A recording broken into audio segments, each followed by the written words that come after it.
saya akan menjelaskan pengertian dari aspek fisiologis dan aspek psikologis. Yang pertama adalah aspek fisiologis. Aspek fisiologis berkaitan dengan unsur-unsur fisik, meliputi warna kulit, bentuk, berat, atau tinggi badan. Nah, selanjutnya adalah aspek psikologis. Aspek psikologis berkaitan dengan proses pikiran. Aspek psikologis meliputi 3 hal, di antaranya yang pertama, kognisi yang meliputi kecerdasan, minat dan bakat, kemampuan konsentrasi, serta kreativitas.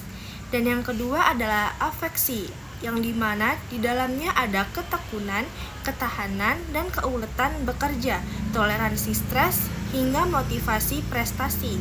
Dan yang ketiga ada konasi atau berkaitan dengan kecepatan dan ketelitian kerja, stres, dan resistensi. Ilustrasi aspek psikologis.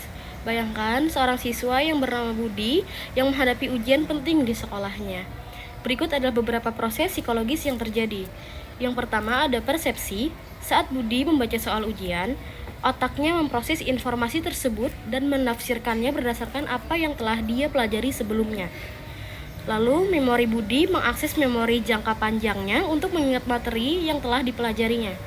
Jika ia telah belajar dengan baik, informasi tersebut lebih mudah diingatnya, tetapi jika ia cemas, akses terhadap ingatan ini bisa terhambat. Lalu, dari segi emosi, perasaan gugup atau cemas mungkin muncul, terutama jika Budi merasa tidak siap. Emosi ini dapat berpengaruh cara berpikirnya. Perasaan takut gagal dapat mengganggu konsentrasinya.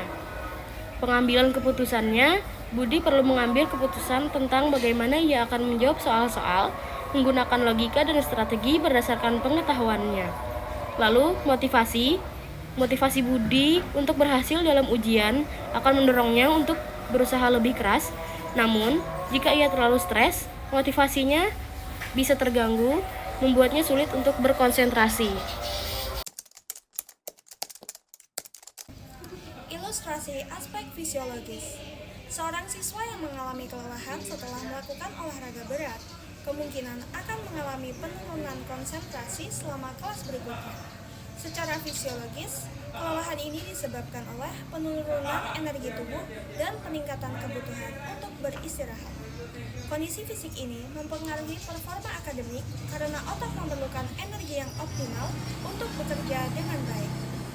Respon tubuh terhadap kelelahan seperti rasa kantuk juga bisa mempengaruhi suasana hati dan motivasi belajar siswa tersebut. Di sini saya akan menjelaskan mengenai studi kasus aspek psikologis. Dita adalah seorang siswa SMA yang selalu merasa cemas saat menghadapi ujian.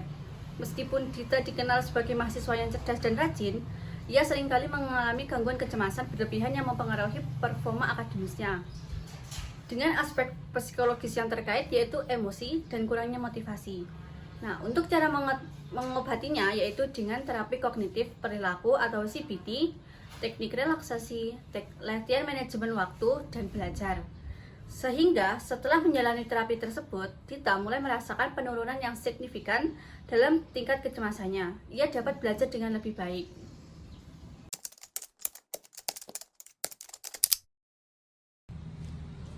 Di sini saya akan menjelaskan tentang studi kasus aspek fisiologis.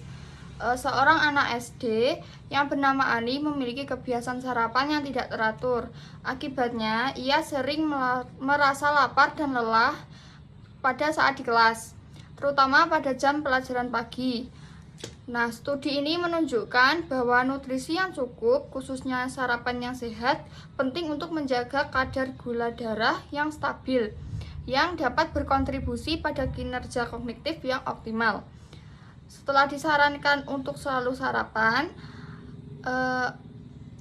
Ani mulai mengalami peningkatan konsentrasi dan lebih aktif dalam kelas. Kasus ini menunjukkan bagaimana aspek fisiologis seperti nutrisi dapat mempengaruhi kemampuan berpikir dan belajar seorang anak.